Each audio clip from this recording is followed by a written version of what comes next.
I'm Brad Redding, a PGA Master Professional, here to bring more business to your lesson T. In all my lessons, I do a profile where I actually get them to fill out a little profile sheet about past lessons, average scores, handicap, ball flight issues, divot issues. I want to get as much information as I can, and I always ask them one thing: do you have any physical limitation? But I really don't think they actually know what the limitations are.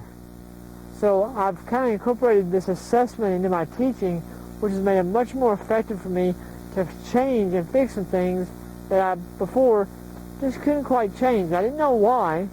The information I was giving them was correct, but they couldn't do it physically.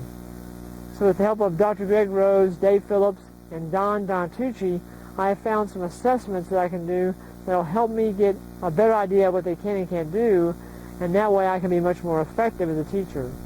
4 main ones I do deal with the pelvis region, how they're able to move down here. And I think a lot of those issues that they have down here come from everyday life.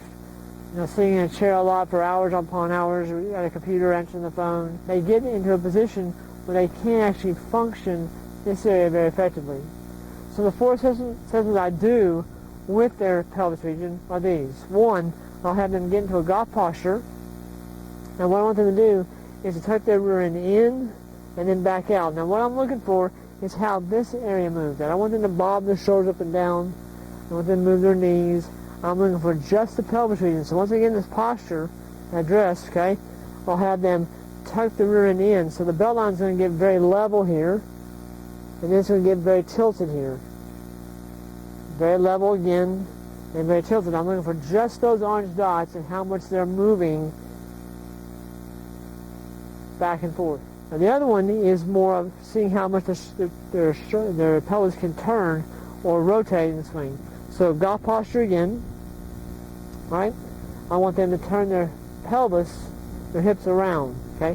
Keeping their shoulders, that body, very still.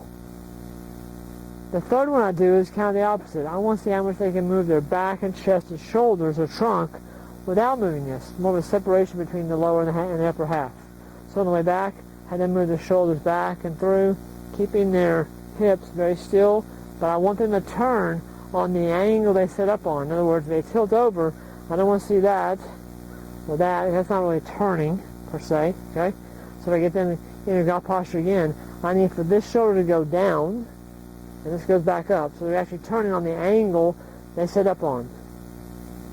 90 degrees relative to their spine. The fourth one I do is probably the most difficult for most people, but it gives me a lot of information on what they can and can't do in a golf swing.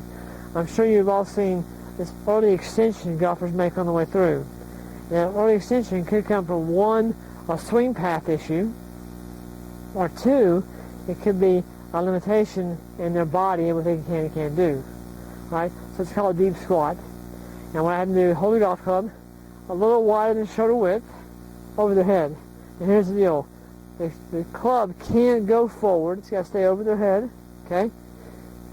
They can't do it with their knees turned out and their toes turned out.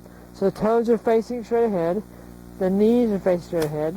The club is over my shoulders, okay, above my head. Okay, when I go down, I don't want this to come forward, and I want to go all the way down as far as I can go without letting it come forward. It's letting me know more about what they can and cannot do physically. They don't know they can do that. So if I give them the assessment, now I get more information about what I can and can't do with them. And the way I fix those issues is simply having them do the assessment. Okay? So I have them, if they had some issues on certain areas, I'll say, look, I need you to go home, spend 5 minutes a day, maybe at the office, get out of your chair for 5 minutes, and just work on our assessment. Okay? So if I can get them to do the assessment, we're on our way.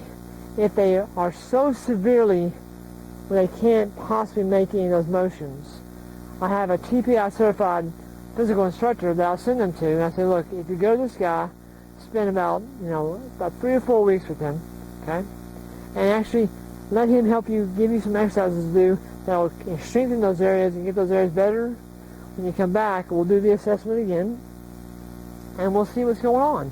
But again, it has made me much more effective as a teacher because there's some things I just couldn't do. Now, I wasn't sure why. So I kind of said, I got to find out a way to help these people make these moves. And with the help of, like I said, Dr. Greg Rose, Dave Phillips, TPI guys, and Don Tucci, who works with a lot of tour players, they have helped me understand that limitations physically can make huge issues in what they can and can't do in the golf swing.